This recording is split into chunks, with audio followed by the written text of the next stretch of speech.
Pemirsa, langkah Presiden Joko Widodo yang seolah mendukung calon Presiden Prabowo Subianto tersirat di sejumlah kegiatan, termasuk arahan dukungan dari relawan Joko Widodo. Kecenderungan Jokowi ke Prabowo memicu kemarahan dari PDI Perjuangan karena dikhawatirkan akan menggerus suara ke Ganjar Pranowo.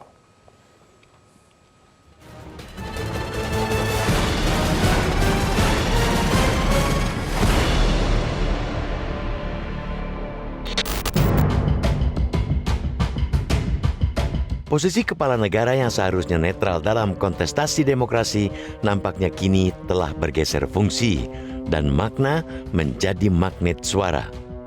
Bukannya ditopang untuk tegak berdiri di tengah semua kandidat, dukungan seorang presiden menjelang pemilihan umum 2024 kini justru malah diperebutkan. Betapa tidak, dua kandidat calon presiden, Ganjar Pranowo dan Prabowo Subianto, seakan berebut efek bandul dukungan Presiden Joko Widodo untuk merebut suara. Restu Joko Widodo seolah merupakan mantra mujarab untuk menggiring arah dan pilihan para pendukung dan relawan. Kini, arah dukungan Joko Widodo ke Prabowo semakin terlihat. Arah berbeda dengan Partai Demokrasi Indonesia Perjuangan atau PDIP sebagai partai yang membesarkannya. Joko Widodo seakan memiliki kekuatan dan arus sendiri di politik. Kecondongan Joko Widodo ke Prabowo makin terlihat saat memperhatikan beberapa elemen relawan Joko Widodo yang mendeklarasikan dukungan pada Prabowo. Misalnya saja Joko Widodo Mania, Jokpro, Projo, dan masih banyak lagi yang tidak bisa dianggap enteng. Namun kecenderungan Joko Widodo ke Prabowo jelas akan membuat poros PDI Perjuangan yang mengusung Ganjar bakal meradang karena tidak bisa dimungkiri akan ada insentif atau benefit elektoral buat Prabowo di satu sisi, pada sisi lain dapat menggerus suara Ganjar. Seperti teori bandul, kalau bandul berat sebelah, maka sebelahnya akan berkurang. Joko Widodo merupakan bandul magnet suara bagi dua bakal capres tersebut. Dengan kecondongan ke Prabowo, maka daya tarik Joko Widodo akan ikut menambah elektabilitas Menteri Pertahanan tersebut.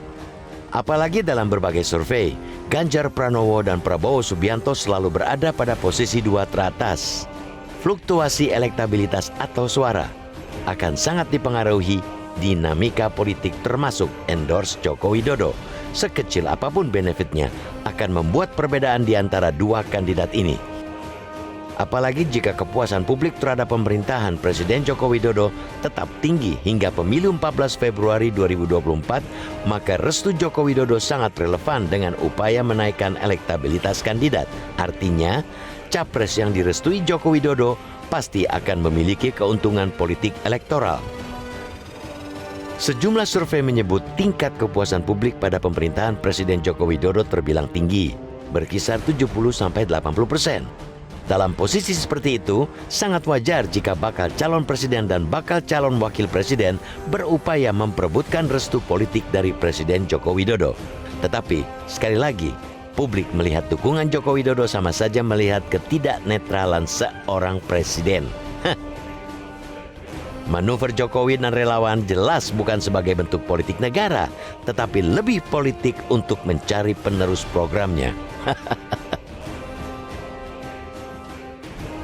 Publik jelas berharap jangan sampai dukungan Presiden Joko Widodo terhadap kandidat calon presiden hanya bergantung pada kesediaan mereka untuk menggaransi kepentingannya, baik itu keberlanjutan program-program pemerintahannya maupun karir politik keluarganya.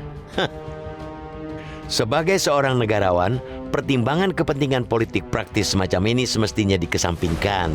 Kepentingan daulat rakyat yang semestinya diutamakan, pertimbangan atas nama demokrasi yang seharusnya dikedepankan.